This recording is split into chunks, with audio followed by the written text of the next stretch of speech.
Good morning, students. Now we are in disk management topic. In my previous class, I have talked about the disk structure, and when I have talked about the disk structure, we have seen what is platter, track, sector, read-write head, and spindle. The platter was, or you can consider the platter as the disk surface is called as platter, and the disk is made of a number of platter. The platter diameter was 2.5 to 18 mm, and the information is recorded in the platter in magnetical way. The platter is divided into track, and the track is again subdivided into sector. There is one read-write head that access the data from, first it will find the platter number, then track number, then sector number, and from there the read-write head can read the data, and there was a spindle. So that is all about disk structure. Next we have studied the seek time. The seek time was the time is taken to move the disk arm to the current track is called the seek time. And we have studied the latency time. That means the time it takes to move a sector to its read-write head, that is called your rotational latency. Next we have seen disk scheduling. We are in multi-programming environment, and there are multiple number of programs that reside in the main memory. So at a time there will be a multiple number of requests to access different track, and when we are accessing different track that require disk scheduling, the disk scheduling algorithm objective is to create an order by which the request can be satisfied. There are popular disk scheduling algorithm like Fcfs, first come first serve, SSTF, shortest seek time first, scan, syscan, look, and clook. Today's topic is Fcfs, or first come first serve. We will implement this algorithm via a numerical example. Then we'll move to its advantage. Next we'll move to its disadvantage. So what is Fcfs? Come first. It is simplest disk scheduling algorithm. And number 2, requests are entertained in the order they arrive. So this is the basic definition or basic criteria of Fcfs. Now come to the numerical example. Suppose a disk drive has 200 cylinder numbered from 0 to 199. So the first I will make a draw of 0 to 199. If you have any confusion with this diagram, I hope you remember this diagram.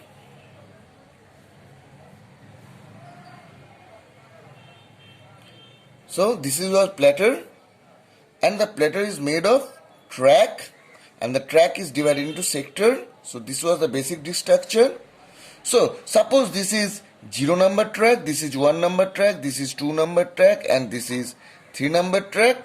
So up to there are 199 number of track, and the head is, suppose the head is accessing data from 0 number track, then head is movement to 1 number track, then head is movement to 2 number track, and this is 0 to 199 track number. So a disk drive has 200 cylinder numbered from 0 to 199. That means there are 200 track. Next you could find that the queue of pending request in FIFO is 98, 183, 41, this one. So the read-write head will be accessed from 98 number track, then 183, then 41, then 122, 14, and this way. Now we have to calculate the average movement in Fcfs algorithm. So that is our numerical problem. So what we will do first, we will number it from 0 to 199, then we will make this arrangement in an ascending order. So 98, 183, this one. So we will take it 14. After 14, there is 41. So we will write here 41. Then we will write 65. Then we will write 67, 98, 122, 124, and next is 183. So this is the request. First, what we have done, we have pointed or number from 0 to 199. The limit is kept. Next, the point is, or the request, we make an ascending order arrangement. So these requests are in ascending order. Now the head is at 53. So the head is now at 53. So this is the diagram which I will get from this numerical problem.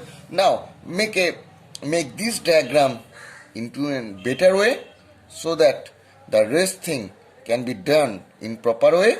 So here is 14, 41, 53, 65, 67. So these are the requests. Now the head movement is at 53. So in FIFO order, what is the first request? The first request is 93. So the head is currently at 53. The next request says that it must move to where? 98, because the FIFO order process the request in the order they arrives. That's why it will move from 53 through 98. So the head movement will be like this, 53 to 98. So we will get for this 98 minus 53, that means total head movement will be 45. Next, from 98, there is next head number is 183. So from this 98, the head will be moved to 183, and we have to subtract 183 minus 98, and we will get 85. And from this 183, it will move to 41. So from 183, it will move to, suppose this is your 41. So 183 minus 41, that means 142. Next, from 41 it will go to 122. So the next head movement will be this one, 122 minus 41, that means 81. From 122 it will move to 14. So it will move here. So 122 minus 14, that means 108. Next, 14 to 124. So this is 124 minus 14. This is 110. Next, 124 to 65. So here, and from 65 to 67. So when it comes from 124 to 65, the head movement will be 124 minus 65, that means 59, and this is your 67 minus 65, that means 2. So now the total head movements will be First one is 45. Next, 85 plus 142 plus 81 plus 108 plus 110 plus 59 plus 2. So total head movement will be this. And you have to make a submission and write. You have to write the answer. Now, we are coming to its advantage. We can see that this is easy to understand and implement. Why? Because the request will be processed in which there arrives, and it is very easy to understand and it will be very easy to implement because it follows only the first come first serve.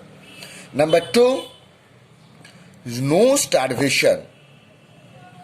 From the numerical problem, we have seen that to satisfy a request, we need the maximum time. Why? Because suppose the disk head is at 13 and it will have to move 183, so it will have to make 183 minus 13, that means 170 movement. That will take time, but there will be no starvation. That means the request will not be satisfied. This thing will never happen in Fcfs. Number 3, can be used with less load. Means if there are smaller number of requests, then we can use this Fcfs algorithm. Now we are coming to its disadvantage. The disadvantage will be require more seek time. Why? Because from the numerical example we have seen that the head movement is moving from here and there. That means if the head is at 13, it will move to 183, then the total head movement will be 170, and from 183, if it will have to move to disk or track number 1, then it will have to move 183 minus 1, that means 182. So there will be a very much or very more seek time that results more waiting time. Hope you understand this point. Because the seek time is must, so to reach to a input output request will be taken more time, that means more waiting time, and we can tell it as an inefficient. Why inefficient? Because when we have studied the function of operating system, we have seen the basic function of operating system is to manage the resource, but here the system resources are not efficiently used. So if we conclude our today's lecture, we have seen the first come first service disk scheduling algorithm. We have solved a numerical problem. We know about its advantage as well as its disadvantage. Now, the disadvantage is requires more seek time. So, to reduce the more seek time, we will study SSTF, that means shortest seek time first. Where you are moving to SSTF, because it will give us less sick time rather than first come first serve. The next question arises by how? You can see from the numerical example in Fcfs that the head must be moved from here and there. From 14, then you can find that the next request may be 183, but there is another request at 53, but as it follows the Fcfs, you have to move from 14 to 183. You cannot satisfy 53 at that time. That's why it requires more seek time. To reduce the seek time, we will move to SSTF, that means shortest seek time first. We will discuss the topic in our next class. Hope you have understood the popular algorithm of disk scheduling among Fcfs, SSTF is scan, syscan, look and clook, and we have completed our today's topic, that is Fcfs scheduling algorithm.